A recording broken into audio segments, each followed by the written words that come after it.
MS Dhoni fit होने के बावजूद आखिर मुकाबला क्यों नहीं खेल रहे? चेन्नई के साथ ट्रेवल करते नजर आते हैं, प्रैक्टिस सेशन में नजर आते हैं, तो फिर दिक्कत क्या हो जाती है कि मुकाबला खेलते नहीं दिखते। अब फाइनली सीएसके के कोच ने इस पर बयान दिया है और रिपोर्ट के तहत भी खबर सामने है कि आखिर वो मुकाबला क्यों नहीं खेल रहे।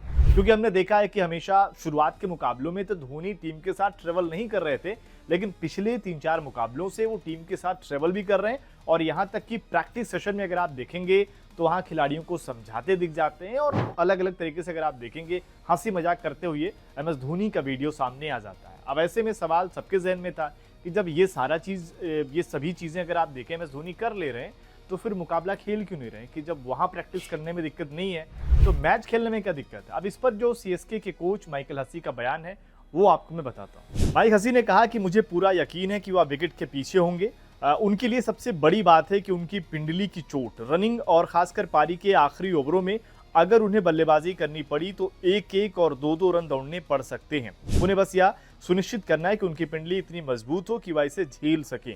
स्किल के मामले में हमें पता है कि वह क्या कर सकते हैं, हमें पता है कि वह अच्छी बल्लेबाजी कर रहे हैं, तो बस उम्मीद है कि उन्हें अपनी पिंडली पर भरोसा हो जाए। अब यहां पर अगर आप देखें और साफ तौर पर कहना चाह रहे हैं कि एमएस धोनी अगर खेलेंगे तो एज ए इम्पैक्ट प्लेयर नहीं खेलेंगे, बल्कि प्लेइंग 11 में रहेंगे, विकेट कीपिंग करते दिखेंगे और जब बैटिंग आएगी तो दौड़ना पड़ेगा। वो आपको प्रैक्टिस सेशन में दिख जा रहे हैं बैटिंग करते, लेकिन जब रनिंग करना पड़ेगा, विकेट कीपिंग करना पड़ेगा तो वो दिक्कत वहां पर आएगी।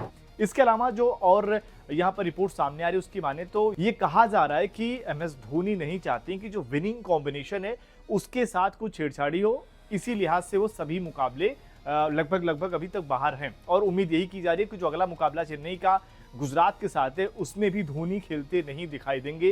कॉम्बिनेशन जो होगा वही होगा जो पिछले मुकाबले में था, यानी कि आपको कहीं ना कहीं ऋतुराज गायकवाड़ और संजू सैमसन ओपनिंग करते दिखाई देंगे। नंबर 3 पर आपको सरफराज खान दिखाई देंगे, उसके बाद देखेंगे तो ब्रेविस, शिवम दुबे और अगर आप देखें तो कार्तिक शर्मा, जो पिछले मुकाबले में जिन्होंने बहुत अच्छी बैटिंग नहीं करी थी, लेकिन सीएसके का जो मैनेजमेंट है उसका भरोसा कहीं ना कहीं कार्तिक शर्मा के ऊपर है कि ये अच्छा करेंगे टीम के लिए, उनको बैकिंग मिलेगी। इसके बाद अगर आप देखें तो ओवरटन हो गए और उसके आगे अगर आप जाएंगे तो फिर जिस तरीके से अकील हुसैन गेंदबाजी कर रहे हैं, अकील हुसैन हो गए या फिर अगर आप देखें नूर अहमद हो गए और अगर आप देखेंगे इसके बाद जो उनकी गेंदबाजी लाइनअप है लगभग पिछले 3-4 मुकाबलों से जब से खलील अहमद बाहर हुए हैं सेम ही है। यानी कि आप वहां पर देखते हैं कि मुकेश चौधरी, आपको गुरजनप्रीत दिख जाते हैं और अंशुल कंबोज, और यही लाइनअप आपको मुकाबले में दिख सकती है। बहुत कुछ अगर बदलाव करने की सोचेंगे तो दिक्कत ये हो जाएगा कि कहीं ना कहीं इनके जो 4 गेंदबाज हैं और जो 4 ओवरसीज के ऑप्शन है वो मामला फंसा देते हैं, तो लिहाजा इसी लाइनअप के साथ जाएंगे। हाँ, ये जरूर है कि फैंस चाह रहे हैं कि उर्मिल पटेल को मौका मिल जाए,